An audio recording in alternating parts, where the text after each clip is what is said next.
Good morning, viewers. Welcome to another episode of Monitor Your Health, the program where we educate the public on contemporary medical conditions or issues. Today, we have a topic, vaccination, and we have an expert in the house, Dr. Adetifa. My name remains Dr. Femi Ogunremi, and I'll be the host for today. You're welcome, Dr. Adetifa. Thank you very much, Dr. Ogunremi. Yeah, thank you so much for coming. We really appreciate it. We know your time is very precious. Now, I will be talking about vaccinations. Before we go into the topic, please, can you just introduce yourself to the viewers at home? All right. Good morning, good afternoon, good evening, viewers, wherever you're listening in from. My name is Adetifa. I am a pediatrician. I am also an epidemiologist, which means that I'm interested in infectious diseases and generally interested in who they happen to, where they happen, why they happen, and interventions to prevent them from happening. It is a pleasure to be here on this program. Thank you very much. Thank you so much. So, vaccinations, what are they? Oh, vaccines, sorry, what are they? Well, before I talk specifically about vaccines, let me back up a bit to sort of explain what happens when we get an infection. So, as people are aware, we often fall sick or take ill because we get infected by a host of germs. And when I say germs this time, I mean any organism that is capable of causing an infection, be it viruses, bacteria, parasites, worms that everybody knows, and all of that. Okay, so when we get a bacterial infection, for example, or a viral infection, for example, the body recognizes the presence of this foreign element in the system, whether it's in the nose or in the lungs or in the blood, and then mounts what we call an immune response. So basically, if you liken the presence of a germ in the body as to one of your country being invaded by an enemy, what happens, of course, is that you quickly deploy your armed forces. You get a signal that there's an invasion on your border. That signal goes through all of the chain of command. The commander-in-chief and his various military advisors advise on a response, and the various battalions, the general officers commanding them, and the men then are deployed to respond to this invasion. And this is exactly what happens in the body. Our immune system is it consists of multiple organs, multiple cells at all sorts of levels of complexity that all have one aim. They are united in responding to invasion by a foreign body, a germ, a virus, a bacteria. And that response is what we call an immune response. But the thing is, when you leave this to happen naturally, it means you catch the virus, you develop symptoms, you fall sick. Depending on how severe the illness is, you may end up in hospital, you may require antibiotics, you may require other forms of treatment, and then you recover. And then your military now recognizes this particular organism. And the next time you come across that germ, you do not fall sick for a lot of infections because the body can immediately mount an immune response. Okay. So to go to your original question, is a vaccine is anything, okay? If you say an agent that resembles or is related to any germ that causes diseases in humans, and often it is made from either a killed part of that germ or a weakened version of that germ, or the poison produced by that germ that tends to make us sick, or a component of that germ, and that is given to human beings to induce immunity or protection against that particular infection without you falling sick. Okay? Thank you so much. So that's quite interesting. So it's the germ itself that is to harm us, that we're taking bits from it to actually protect us. How do that? I mean, I haven't gotten all these components out of these vaccines. How do they work? How do they work? How do they stimulate this immunity that you talked about? Okay, so as I explained, when we are naturally infected, there's a process of inducing immunity, and that requires some time. That is why we go through the whole process of falling sick, feeling really terrible, sometimes requiring treatment in hospital, and many weeks of trying to recover. What we try to do is to, by vaccination, using vaccines, is to train the immune system to develop the protective response that will prevent you from falling sick when that germ gets into your body, without you going through the whole process of ill health. So when we expose our immune system to various forms of the germ, we are basically training it to develop the protection that is required to keep you safe in case you come across that particular germ later on in life. Right. Thank you so much. So this process, I know lately we're still in pandemic situation where this COVID has been ravaging the whole planet. And there've been a lot of, hope, that when we have this vaccine, we are going to probably have the end to this COVID situation. So what I want to ask is, why are these vaccines, why are they so important? Well, we vaccinate for two main reasons. Usually, the primary one is to protect people who are susceptible from particular diseases. So we all know that there's a whole range of diseases that children are susceptible to when they are young, especially when they are under 5. This is what informs the entire childhood immunization program, in Yoruba, all the Abere Ajesara and things that we tell pregnant mothers to make sure that they bring their children from when they're born. Okay. The other reason why we may give a vaccination is to achieve elimination of a disease, for example. So in that case, you aim to vaccinate the entire population, like was done. I don't know, many of us are not old enough to remember smallpox, but to eradicate smallpox in the world, literally, there was a worldwide campaign to vaccinate as many as possible of the world's population to arrive at smallpox elimination. And some of that we have seen in more recent times with efforts to eliminate polio.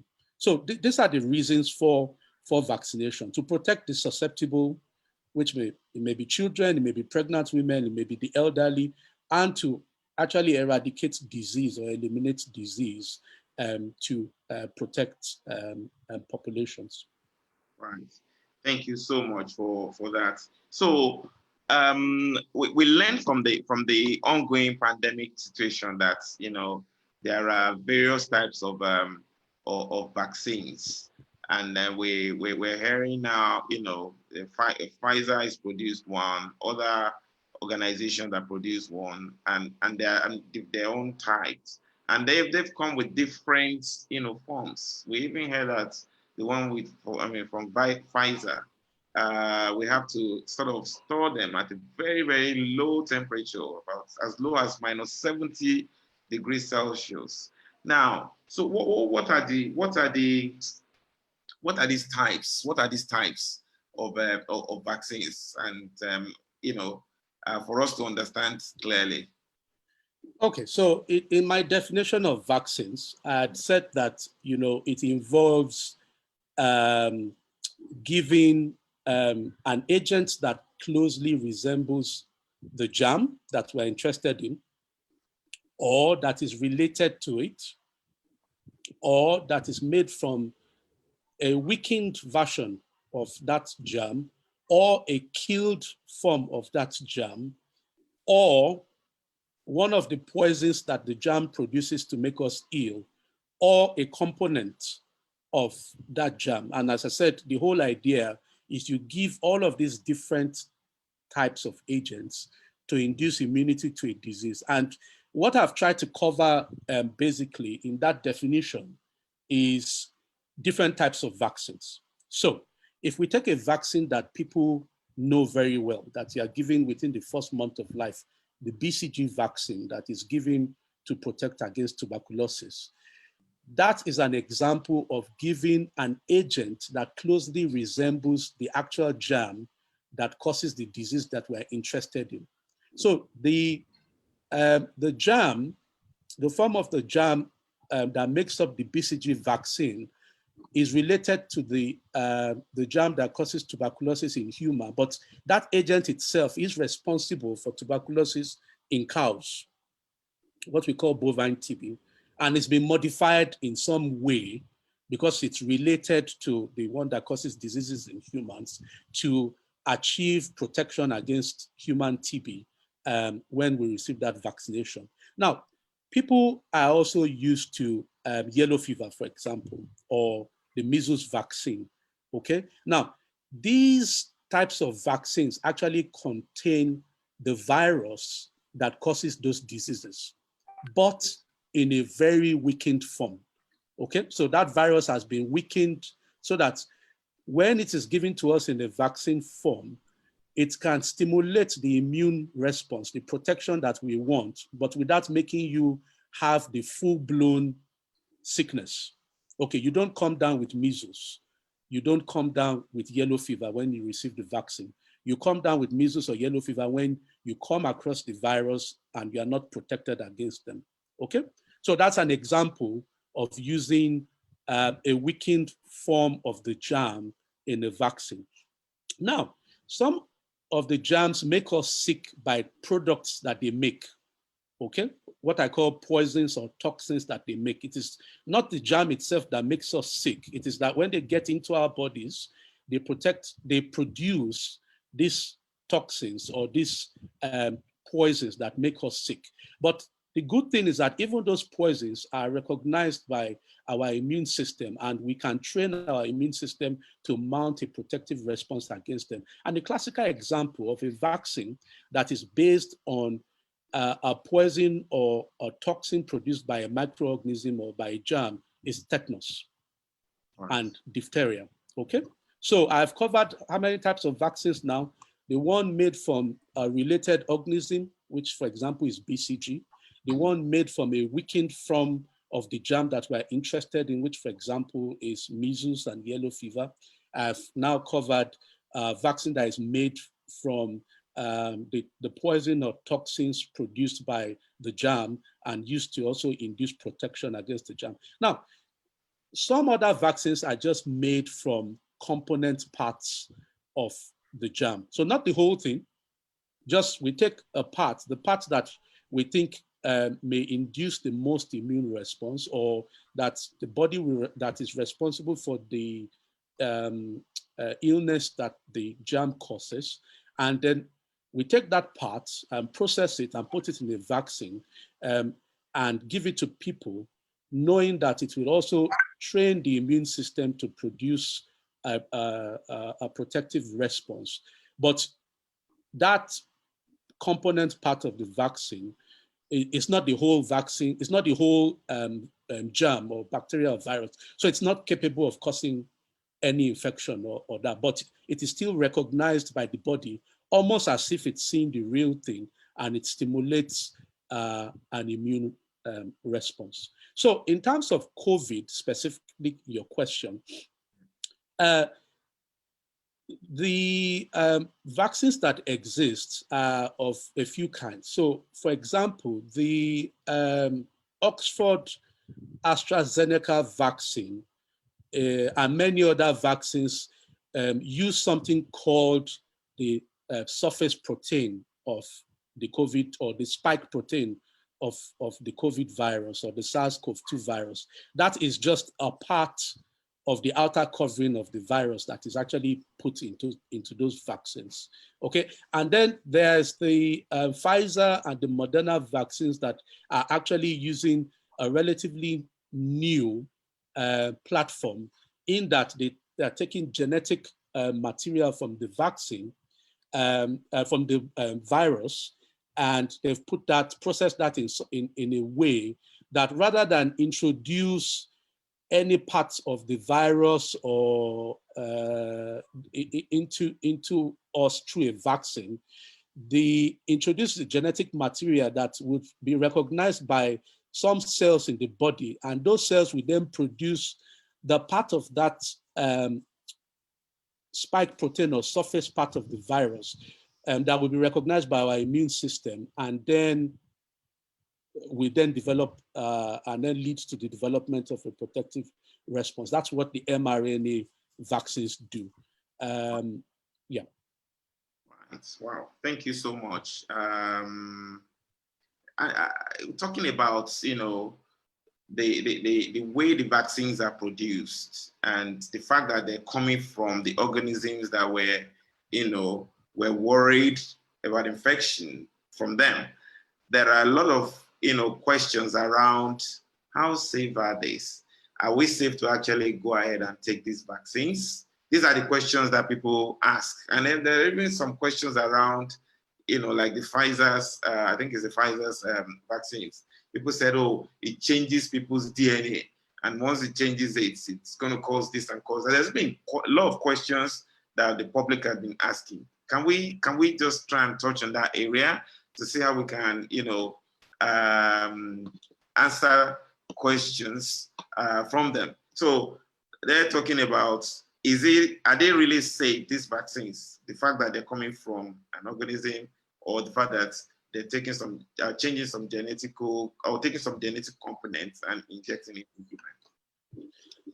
Well, the thing to remember, and to start off with, is that vaccines are not new. I know that COVID has attracted a lot of controversy, a lot of misinformation, a lot of myths and all of that. But let's start off with, there are billions of vaccine doses that have been given. All of us, including me, I've got a BCG scar, I've got a record of vaccination. I've vaccinated all of my children, including with newer vaccines that were not in existence when I was a child.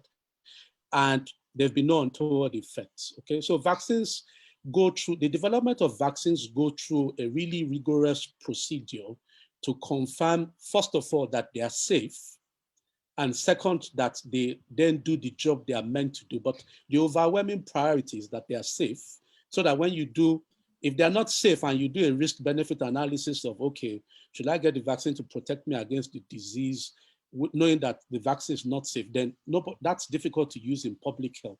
So vaccines are safe. Billions of doses of BCG, yellow fever, hepatitis B, pneumococcal conjugate vaccines, Haemophilus influenza conjugate vaccines, and a lot, measles, mumps, rubella vaccines have been given without untoward effects or without any sort of big safety concerns. We're not saying vaccines are also medication, and a lot of medication have some side effects, some immediate side effects, and then even some more worrying side effects. So yes, you give vaccines to babies and they might have a fever, some pain around the site, and so on and so forth. But those resolve without any long-term consequences. And then they might be even more rare side effects, but these side effects are so rare that if you put it in the context of numbers, you're more likely to be hit by a car or to have a tree to fall on your head than for you to develop some of the really rare side effects of vaccines. In fact, for some countries where they have a record of how many times people are struck by thunder and lightning, for example, struck by lightning, for many vaccines, you're more likely to be struck by lightning than to develop a really serious side effect. So I think it's important to just reassure people that the process that leads to the licensing or the qualification of vaccines and their introduction, both in the past and even now, are so rigorous and safety driven that no vaccine is introduced into human use without an assurance that at least that they are safe in the short and the mid term. Now, for COVID specifically, there's a mixture of worries or themes related to worry. So let's start with the genetic one. Okay. So people say this is a relatively new platform for vaccines, but it's not entirely new, because what people probably don't know is that from about 2006 or 2005, there have been other trials of vaccines that use exactly the same mRNA platform for a host of conditions.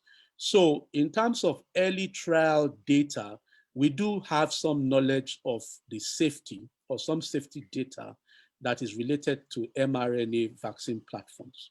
But speaking about genetics, I try to make this as simple as possible. So everything that determines how we look is coded into something that we call our genetic material, which is known as DNA.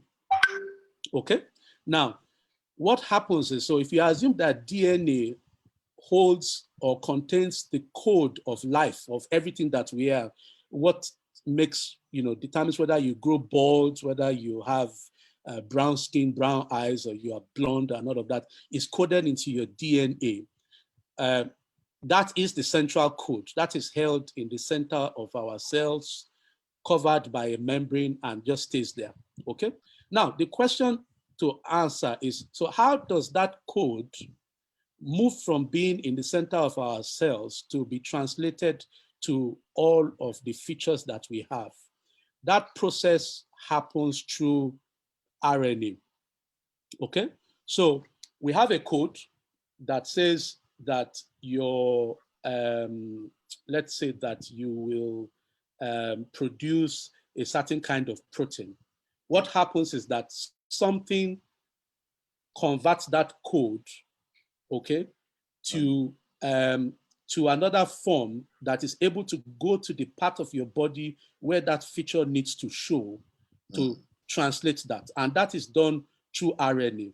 Now, that translation from DNA to RNA, okay, does not stay within our nucleus or where our central code is written, okay?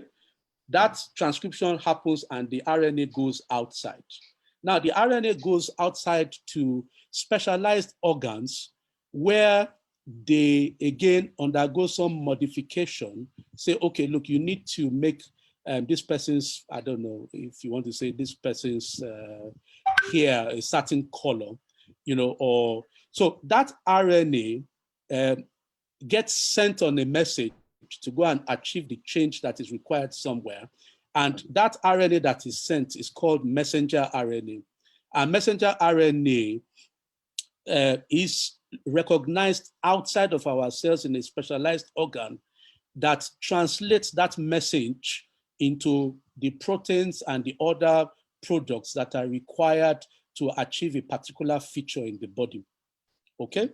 Now, these processes, natural, they've got fidelity. They don't go backwards. Okay? They don't go backwards. It's not possible for mRNA that is supposed to achieve an effect outside of the body to go back and become integrated into our central genetic material, that's the DNA. There is no such process allowed. For that to happen, you are going to need other things in the body that will make that bind to our DNA and become part of it. So that does not happen. So that fear in what we call the whole, I don't know, genetic or DNA dogma, that's the principles that govern how we go from DNA to RNA to messenger, transport RNA and all of that, does not allow for a backflow. Right. So it is not possible for an mRNA fragment, or in this case, a vaccine, to become integrated in our DNA. In fact, they do not go into cells or into the nucleus. Okay, they do not.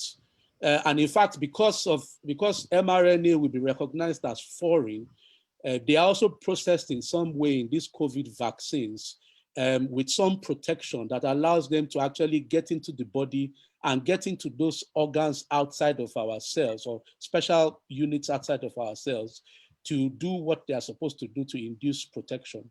Right. Otherwise, they will be promptly destroyed by our immune response that is trained to recognize anything as foreign. Okay, so what the mRNA vaccines do, so as I said, I've told you, we can give weakened versions of a virus, we can give parts of a virus or a bacteria, we can give toxins. Okay, some of these platforms are difficult to, they are made for a more difficult way of making vaccines. But what the mRNA vaccines do is they actually train the relevant cells in our body to produce the parts of the virus that we are interested in this case, the SARS-CoV-2 virus and its outer covering. So they train parts of the body to produce that outer covering, which is then recognized by our immune system, leading to development of a robust antibody response that will then protect us in case we actually encounter the virus itself. Mm. That's what the mRNA viruses are meant to do.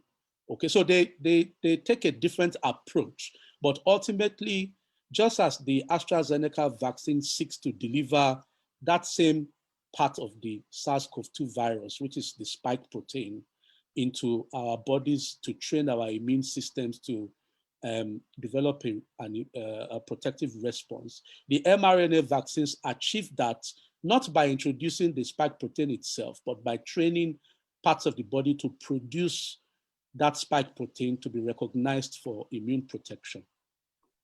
All right. Thank you so much, Dr. Adetifa. This is quite enlightening, especially the way you've broken down this genetic aspect of things, because there's been a lot of anxiety around this particular topic. And I've had, definitely, personally, I've had so many questions around it. And I was so happy when, we chose to do this topic at this crucial time. Now, there are questions from people in the public. Let's just take one or two of them, then we'll go back into some of the questioning I want us to answer.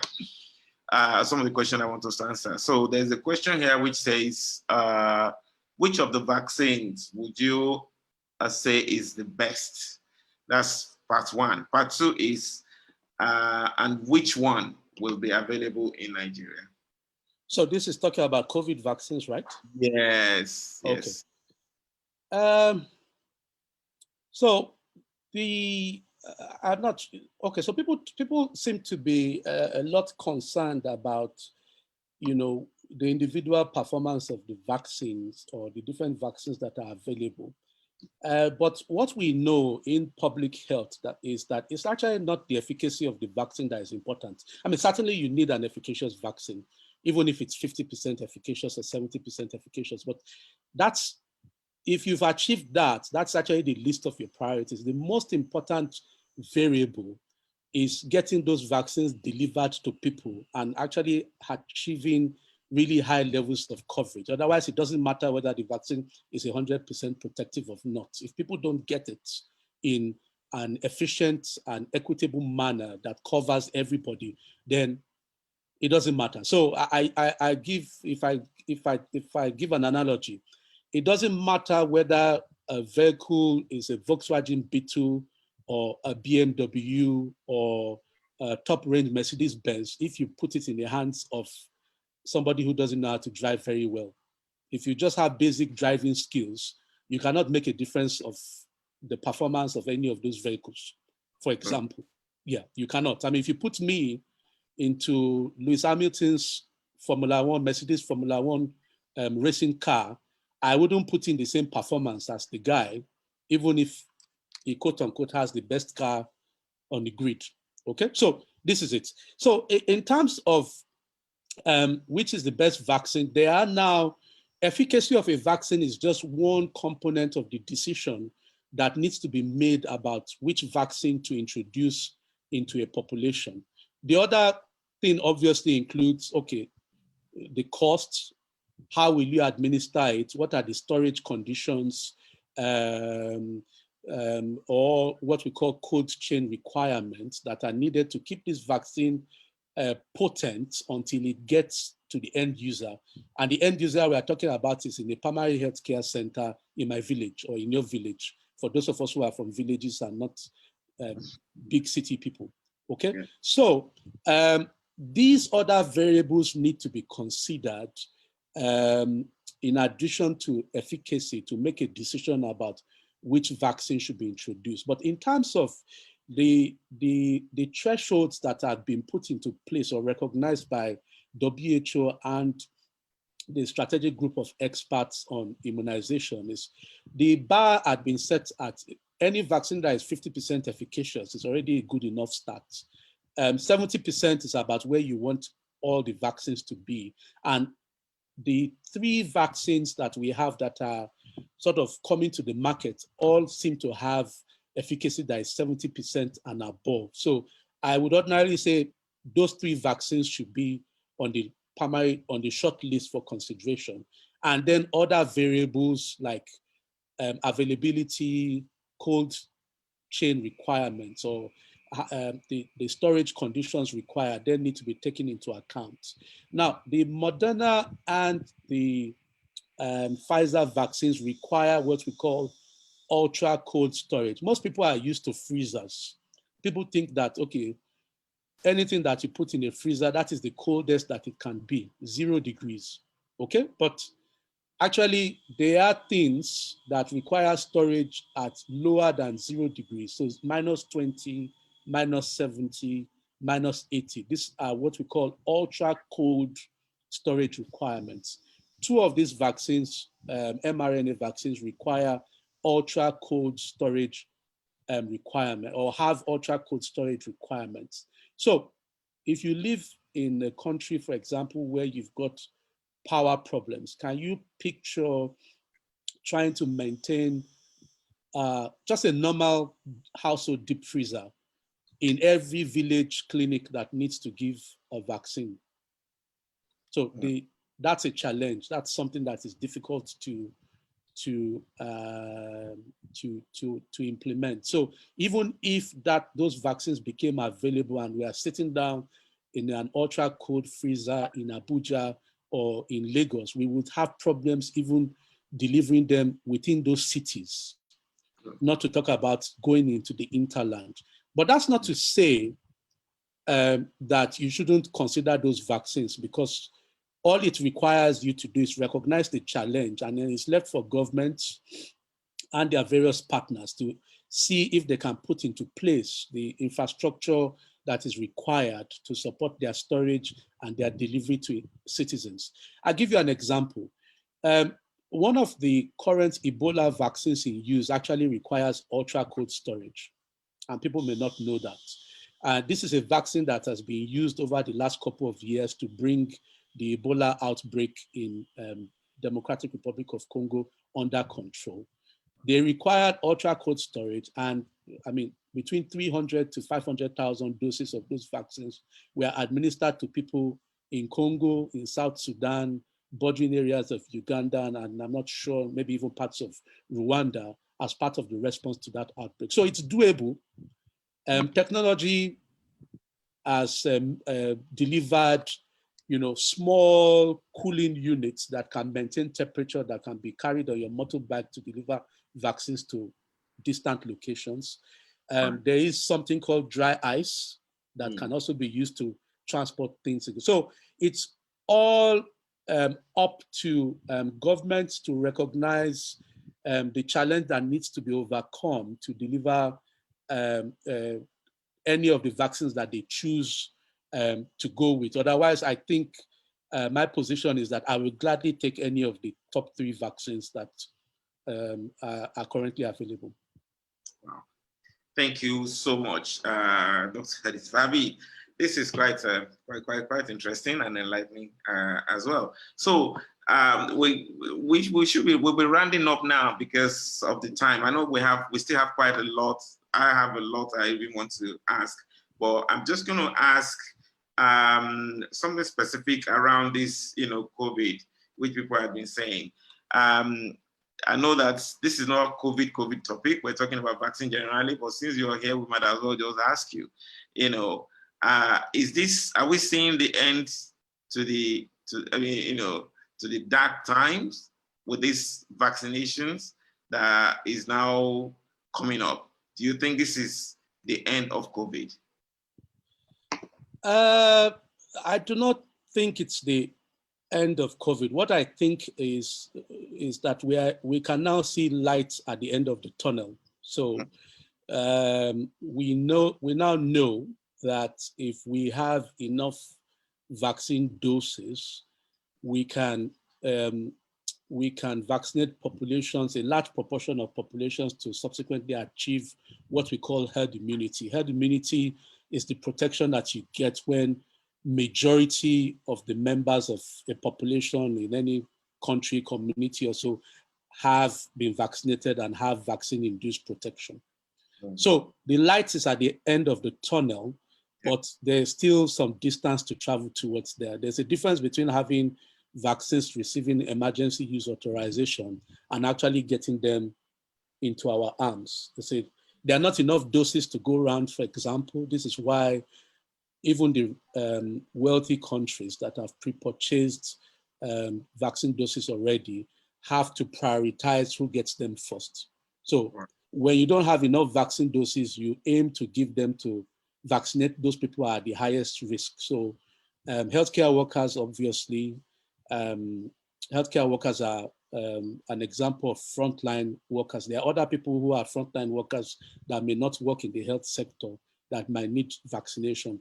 And then because the disease tends to have more severe manifestations in relation to age and in people who have other underlying problems, those people will be prioritized for receiving vaccines too, along with healthcare workers. So for those who have been following what's going on in the UK, in the US, and some of the other European and North American countries, they are going on to vaccinate healthcare workers and the elderly, including those who are residents of nursing homes. We don't have nursing homes in our part of the world, but that's a big deal in these other parts of the world that I've mentioned. Thank you so much. There are some questions on the platform, but I might not be able to take those questions. We will go there and we'll be answering your questions one after the other. So now, just to close this, talk or discussion, what will be your advice to the government, considering the fact that obviously we have various, you've mentioned this, but this is just to summarize everything now. You've mentioned things around various type of vaccinations that we have. There are concerns about, the Pfizer one with temperature, minus 70 degrees. We doubt, a lot of people have been doubting the fact that can we even maintain the cold chain of, things like you've just pointed out, mere putting things in the fridge, we're not even sure. And the risk will be there if we do not have, appropriate cold chain where we start vaccinating people. False belief, we might not be doing the right thing, because if you break the cold chain, like you said, we know there will be issues with the vaccines. What will be your advice to the nation, especially to the government, around what we're going to do in the next few months? Well, just to keep it short, my advice to government, one, is there's been a gap in appropriate communication regarding COVID vaccination. And I think there now needs to be efforts to ramp up relevant information and community engagement with respect to imminent availability of COVID vaccines in order to address the concerns of the population and to dispel a lot of the myths and the wrong information that's going around. There is no point having an efficacious vaccine if people will not receive it. So if you've got a vaccine that is 95% efficacious and you only achieve 40, 50% coverage, it's a complete waste of time.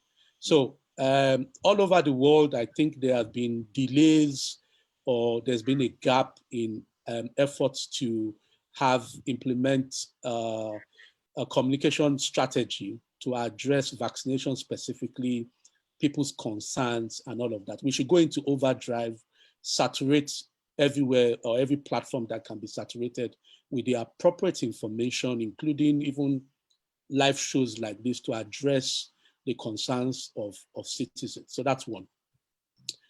Two is there's been a coalition of efforts to ensure that developing countries, including those in Africa, are not left out of this whole development regarding vaccines.